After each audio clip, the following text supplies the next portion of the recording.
Look who wandered in. At ease, gentlemen. Let's get to work. Lieutenant Danny Ruiz had exactly one thought when the woman walked into the F-18 squadron's ready room, and he said it out loud before he could stop himself. Somebody's kid sister get lost looking for the visitor center? A few pilots chuckled. The woman, barely looking old enough to be out of college by most estimates in that room, set her bag down without a word and scanned the seating chart pinned near the door. Seriously, Danny continued, grinning at the pilots beside him. No offense, but you look like you should still be in high school, not walking into a fighter squadron briefing. She glanced over at him, unbothered, and said nothing. I mean, I get it. Recruitment's been rough, he pressed, enjoying the laughs now. But I didn't realize we'd started letting kids sit in on operational briefings. That's when the squadron's senior operations officer walked in, glanced at the room, and stood up straighter than Danny had ever seen him stand. Attention on deck, commanders here. Every single pilot in that room rose to their feet and saluted. 23 fighter pilots, several of them twice her apparent age, snapping into position without a second of hesitation. Danny Ruiz felt the floor drop out from under him as he slowly understood exactly who he'd just called somebody's kid sister. Stick around, because what happens over the next 20 minutes of this story is one of the most satisfying reversals we've ever told on this channel. And if you love watching arrogance collide head-on with earned authority, hit subscribe right now, because we post a new story exactly like this one every single week. Commander Ava Winslow had become the youngest officer to command an F-18 squadron in over a decade, and she'd earned every single day of the 14 years it took to get there. She'd entered flight training at 19, accelerated through advanced qualification courses faster than almost anyone in her class, and spent the better part of a decade compiling a service record so consistently exceptional that promotion boards had stopped hesitating over her age and started focusing entirely on her results. By the time she took command of this squadron at 33, she looked, by most people's estimation, closer to 23, a genetic reality that had followed her through her entire career, creating exactly the kind of first impression she'd learned to simply let play out rather than fight. She didn't correct people who underestimated her on sight anymore. She'd learned early in her career that arguing about her own qualifications rarely accomplished anything a few seconds of context couldn't handle far more efficiently. Today marked her first official visit to this particular squadron since taking command 3 weeks earlier. A squadron she hadn't yet had the chance to address in person, walking into a ready room full of pilots who had no idea what she looked like beyond a name on a memo.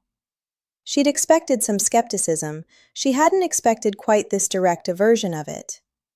Danny Ruiz wasn't a bad pilot.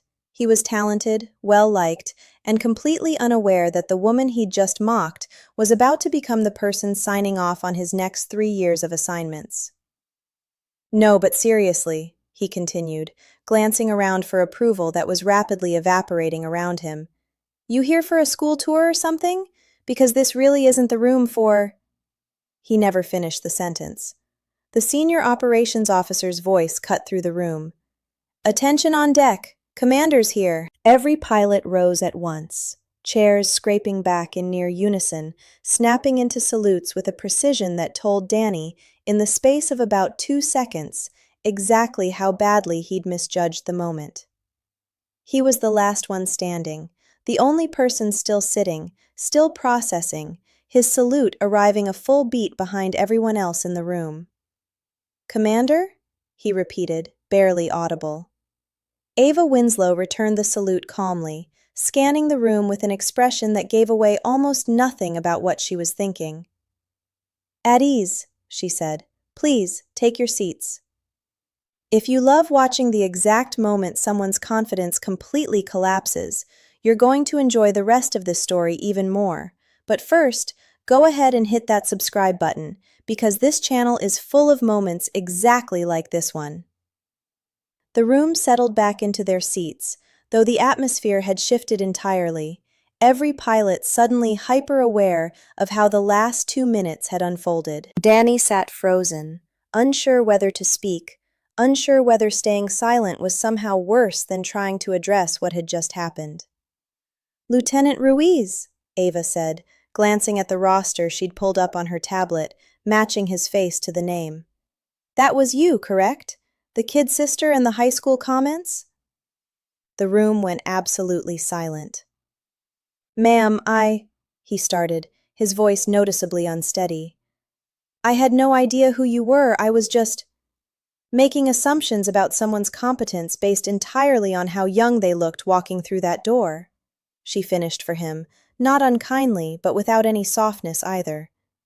"I heard." "I'm sorry, ma'am, You don't need to apologize for not recognizing my face, Lieutenant. I took command 3 weeks ago. Most of this room has never seen me before today.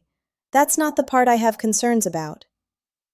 "Then what is, ma'am?" She considered the question for a moment, addressing not just him now, but the entire room.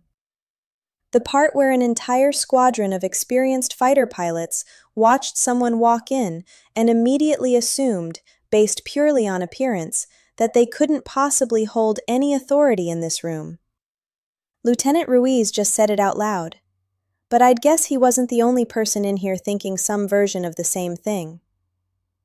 Nobody in the room said anything. Ava Winslow spent the next 20 minutes doing something most new commanders skip entirely in their first squadron address. She told them exactly how she'd gotten to that room. She walked them through 14 years of training, deployments, and evaluations, not to prove herself to a room that clearly needed convincing, but because she genuinely believed pilots deserved to understand the record behind the rank they were expected to respect. "I'm not telling you this because I need your approval," she said. "I outrank every person in this room, and that fact doesn't change based on how any of you feel about it. I'm telling you this because Lieutenant Ruiz's mistake wasn't really about me. It was about an instinct that's going to cost this squadron a lot more than an awkward 30 seconds if it isn't addressed directly, right now, in this room." She looked around at the pilots, several of them clearly uncomfortable, a few nodding slowly in recognition of the point she was making. Somewhere in this squadron, right now, there's probably a young pilot, a new maintenance officer, a support staffer, who looks a little too young, a little too inexperienced for whatever role they're actually filling exceptionally well. If the instinct in this room is to dismiss people based on appearance first and results second, that instinct is going to cost you exactly what it almost cost Lieutenant Ruiz here today: the ability to recognize competence before it's standing over you in a position of authority. After the briefing ended, Danny approached her privately, waiting until the room had cleared. "Commander, I need to apologize properly. Not the version I gave in front of everyone." "Go ahead." "I looked at you and decided, in about 2 seconds, that you couldn't possibly belong in a fighter squadron briefing. That's exactly the instinct you just spent 20 minutes telling this room to fix, and I'm the one who proved why it needed fixing in the first place." She studied him for a long moment. "That's a more honest answer than most people manage, Lieutenant." In the weeks that followed, Danny Ruiz became something of an unofficial cautionary tale within the squadron, not maliciously, but as a reference point every new pilot eventually heard about during their first week. He didn't resent it. If anything, he leaned into it, often telling the story himself before anyone else could, using it as a way to remind newer pilots exactly what Commander Winslow had told the room that first day. 3 months later, a young engineer barely out of her 20s joined the squadron's maintenance team, and Danny noticed several pilots giving her the exact kind of skeptical once-over he recognized immediately from his own experience. He walked over before anyone said anything they'd regret. "Trust me," he said, loud enough for the group to hear. "Ask her about her qualifications before you decide she doesn't belong here. I made that mistake with someone once. Turned out she was my commanding officer." The engineer, as it turned out, had graduated at the top of her class, and had already identified 2 maintenance issues the senior staff had missed in her first week alone. Commander Winslow never brought up the ready room incident in any official capacity again. She didn't need to. It had already become one of those stories that got retold in every new pilot's first week, not to embarrass anyone specific, but as a reminder of exactly how expensive an assumption could be, right up until the moment it stood up and returned your salute. Here's a question for you. If you walked into a briefing room and saw someone who looked far younger than you expected sitting at the front, would you have made the same assumption Danny did? Or would you have waited to find out who they actually were first? Tell me your honest answer in the comments below. I want to know if age or appearance would have shaped your first impression the way it shaped his. If this story kept you hooked the way it did while I was writing it, do me a favor and hit that subscribe button, because we post a brand new story just like this one every single week. Stories about the people who prove every doubter wrong exactly when it matters most. Tap the notification bell too so you never miss the next one. Thanks for watching all the way through. I'll see you in the next story.